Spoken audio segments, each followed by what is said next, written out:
हमारा अगला विश्लेषण अंग्रेजों के जमाने के उन कानूनों से जुड़ा है जिनसे आजादी दिलाने के लिए केंद्र सरकार ने आज संसद में 3 बिल वो लेकर आई। भारत में फिलहाल अपराधों को लेकर 3 तरह के कानून चलते हैं। एक है इंडियन पीनल कोड, जिसे आप आईपीसी के नाम से जानते हैं। दूसरा है कोड ऑफ क्रिमिनल प्रोसीजर यानी सीआरपीसी, और तीसरा है द इंडियन एविडेंस एक्ट। और इन तीनों कानूनों के बारे में आपने कई बार सुना होगा, लेकिन क्या आपको ये सारे कानून अंग्रेजों के जमाने के लगते हैं? ये ज्यादातर जो कानून हैं ये अंग्रेजों के जमाने के हैं और 150 वर्षों से भी ये कानून ज्यादा पुराने हैं।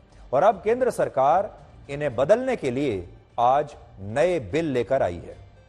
आज संसद में केंद्रीय गृह मंत्री अमित शाह ने 3 बिल पेश किए हैं। इनमें एक बिल का नाम है भारतीय न्याय संहिता, जो इंडियन पीनल कोड की जगह लेगा।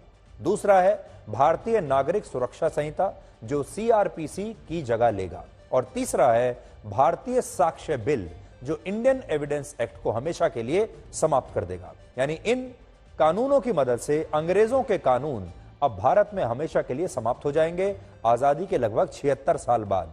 और इनकी जगह भारत के अपने कानून, जो भारत के लोगों के हिसाब से बनाए गए हैं और आज के समय के अनुसार बनाए गए हैं, अब ये नए कानून देश में लागू हो जाएंगे। क्योंकि लागू आप ही के ऊपर होंगे, इसलिए आपको सबसे पहले इन कानूनों के बारे में सही जानकारी होनी चाहिए। फिलहाल इन तीनों बिलों को एक संसदीय कमेटी के पास समीक्षा के लिए भेजा गया है और इन नए कानूनों में कई तरह के बदलाव किए गए हैं। इन बदलावों के बारे में आज हम आपको विस्तार से बताएंगे, लेकिन उससे पहले आप ये देखिए कि गृह मंत्री अमित शाह ने आज संसद में इस बदलाव पर क्या कहा। अध्यक्ष जी, मैं सदन को आश्वस्त कर सकता हूं कि 1860 से लेकर 2023 पर 23 तक अंग्रेज पार्लियामेंट ने बनाए हुए कानून के आधार पर इस देश की क्रिमिनल जस्टिस सिस्टम चलती रही। इसकी जगह भारतीय आत्मा के साथ ये 3 कानून अब प्रस्तावित होंगे और हमारी क्रिमिनल जस्टिस सिस्टम के अंदर बहुत बड़ा परिवर्तन आएगा। कि जिन्होंने भी ये कानूनों को पढ़ा होगा, इसकी प्रायोरिटी क्या थी? मानवी की हत्या से या महिला के साथ दुराचार से बड़ा कोई कानून अपराध नहीं हो सकता। तो इसको 302 नंबर पर स्थान दिया गया। इसके पहले क्या था? राजद्रोह था। इसके पहले क्या था? खजाने की लूट थी। इसके पहले क्या था? शासन के अधिकारी पर हमला था। ये जो अप्रोच है, ये अप्रोच को हम बदल रहे हैं। सबसे पहला चैप्टर इसमें आएगा महिलाओं और बालकों के साथ अपराध। दूसरा चैप्टर आएगा मानव वध और मानव शरीर के साथ जो अपराध होते हैं उसका आएगा। तो हमने शासन की जगह नागरिक को केंद्र में लाने का एक बहुत बड़ा सैद्धांतिक निर्णय कर हम ये कानून लेकर आए हैं। अब अगर ये तीनों नए बिल लागू हो गए, ये कानून बन गए, तो कई अपराधों में सजा की जो रूपरेखा है और उन अपराधों की जो परिभाषा है वो हमेशा के लिए बदल जाएगी। जैसे आईपीसी की जगह लेने वाले नए बिल में राजद्रोह और देशद्रोह के प्रावधानों को पूरी तरह से समाप्त कर दिया जाएगा और इसकी जगह एक नया कानून आएगा जिसमें भारत की एकता, संप्रभुता और अखंडता को खतरे में डालने वाले व्यक्ति के खिलाफ आपराधिक कार्रवाई की जाएगी। और ऐसे मामलों में न्यूनतम सजा जो होगी वो 7 वर्ष की होगी, जबकि मौजूदा कानून में यही सजा 3 वर्ष की है। यानी नया कानून अब और ज्यादा सख्त हो जाएगा, इसका नाम बदल दिया जाएगा, लेकिन इसमें जो भी भारत को कमजोर करने की कोशिश करेगा उसके खिलाफ सख्त कार्रवाई होगी। लेकिन राजद्रोह जो शब्द है, अब राजद्रोह कानून समाप्त हो जाएगा, क्योंकि राजद्रोह जो कानून है वो अंग्रेजों के जमाने में लाया गया था और अंग्रेज जो हैं भारतीयों को दबाने के लिए इस कानून का इस्तेमाल करते थे। इसके अलावा नए कानून में आतंकवाद के मामलों में मौत की सजा के प्रावधान को जोड़ा जाएगा। लापरवाही के मामलों में अधिकतम सजा 2 साल से बढ़ाकर 7 साल हो जाएगी। यानी जो लोग रॉन्ग साइड ड्राइविंग करके किसी की जान ले लेते हैं, यह आपके लिए खास तौर पर है। हमारे देश में लोगों ने रॉन्ग साइड ड्राइविंग को स्वीकार कर लिया है। लोग खुद भी रॉन्ग साइड ड्राइविंग करते हैं और जो सामने से कर रहे होते हैं उन्हें भी रोकते नहीं हैं। अब ये आम बात हो गई है। लेकिन अगर आपने रॉन्ग साइड ड्राइविंग की और उसकी वजह से कोई व्यक्ति मारा गया तो अब 7 साल तक की सजा आपको हो सकती है।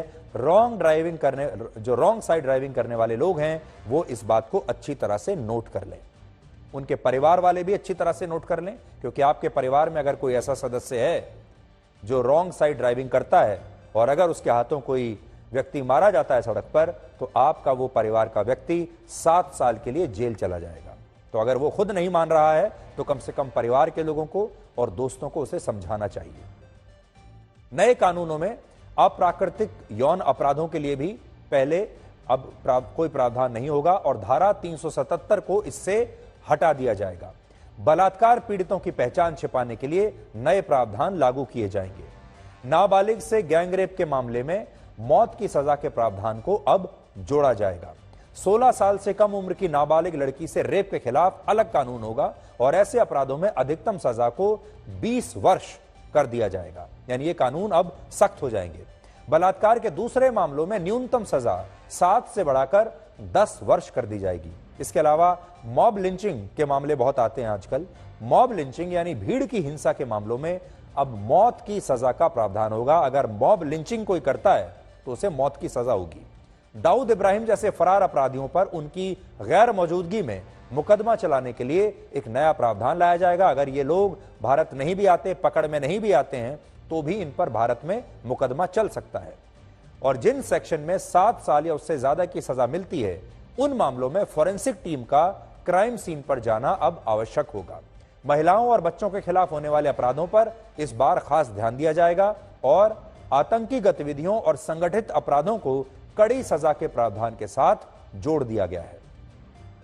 एक और बहुत खास बात, गलत पहचान बताकर यौन संबंध बनाने को अब अपराध की श्रेणी में रखा जाएगा। इसे अपराध माना जाएगा, यानी जो लोग अपना नाम और अपना धर्म बदलकर लड़कियों को धोखा देते हैं, ऐसे मामलों को अब अपराध माना जाएगा। सरकार ने कहीं भी लव जिहाद का नाम तो नहीं लिया है, लेकिन आजकल आपने देखा होगा देश में बड़ी संख्या में ऐसे मामले आ रहे हैं जहां जो लड़का है वो अपना नाम बदल लेता है, अपना धर्म बदल लेता है, फिर किसी लड़की से दोस्ती कर लेता है और फिर लड़की का शोषण करता है, उसे ब्लैकमेल करता है।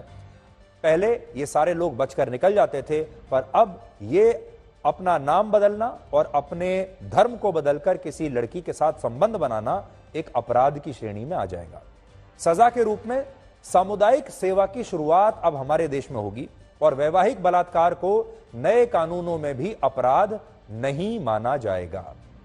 इन तमाम कानूनों के साथ भारत सरकार एक और बिल लेकर आई है जो कल राज्यसभा में पेश हुआ और यह बिल इसलिए लाया गया है ताकि भारत के मुख्य चुनाव आयुक्त और निर्वाचन आयुक्त की चयन प्रक्रिया को पूरी तरह से स्पष्ट किया जा सके।